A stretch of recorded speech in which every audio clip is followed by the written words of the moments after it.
நாளைக்கு வழகாப்புக்கு கப்பரிசி கிளறணும். நல்ல அரிசியை பொடிச்சு வச்சாதானே செய்ய முடியும். இந்த வீட்ல யாருக்குமே பொறுப்பு இல்ல. மஞ்சள்ல தண்ணி கொஞ்சமா ஊத்துங்கக்கா. யாராவது கொஞ்சம் போய் பூவை கட்டுங்க. மல்லிப்பூ வாசனை ரொம்ப நல்லா இருக்கு. இது முழுக்க அக்காவுக்கு தான். நமக்கு கொஞ்சமா கட்டிக்குவோமா? அட சீக்கிரம் எழுந்துருங்கோ, நம்ம வீட்ல சீமந்தம் இருக்கு. கோலம் ரொம்ப பெருசா அழகா இருக்கு. எல்லாம் சரியா இருக்கிற மாதிரி இருக்கு. அப்புறம் எதையாவது மறந்துட போறேன். இந்த விஷயத்த முடிக்கிறதுக்குள்ள எனக்கு தான் பைத்தியமே புடிச்சிரு போல இருக்கு. எத்தனை மாசம் ஆயிடுச்சு? இது 7வது மாசம். எங்க வீட்ல அரக்கு கூடு கட்டி இருக்கு, அதனால பையனாத இருக்கு. எல்லாருக்கும் பாக்கு தாம்பூலம் குடுக்கற அளவுக்கு எடுத்து வைங்கக்கா. சரி அக்கா, எல்லாருக்கும் சேர்த்து எடுத்து வைக்கிறேன். எனக்கு ஒண்ணு மட்டும் கொடுங்க.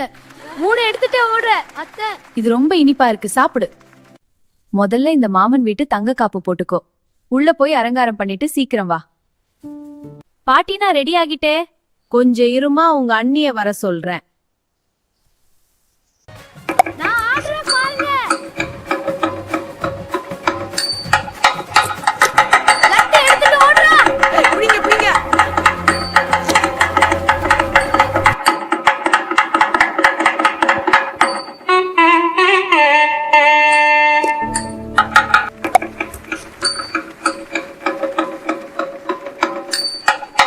இந்த கைக்கு பச்சை வளையல், அந்த கைக்கு சிவப்பு வளையல் போடவா?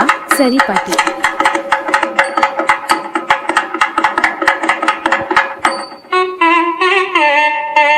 கையை இங்க வை, வளையல் போடுறேன். இந்த சத்தம் ரொம்ப நல்லா இருக்கு பாட்டி. தயிர் சாதம், சக்கரை சாதம், புளி சாதம், எல்லா சாதமும் இருக்கு. எனக்கு புளி சாதம் சாப்பிடும் போல இருக்கு. வாழ்க்கை முழுக்க சந்தோஷம் வரணும். உன் மகன் நல்லபடியாக பிறந்து வரணும். நீங்க 16 செல்வம் பெற்று வாழணும்.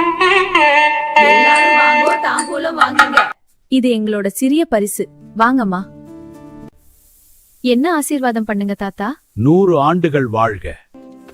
எனக்கு இன்னும் பாயசம் வேணும். 3வது தடவைடா இது. பசுமாட்டை தொட்டு கும்பிட்டுக்கம்மா. சரிங்க அத்தை. அசையாதீங்க, கொஞ்சம் சிரிங்க. 1 2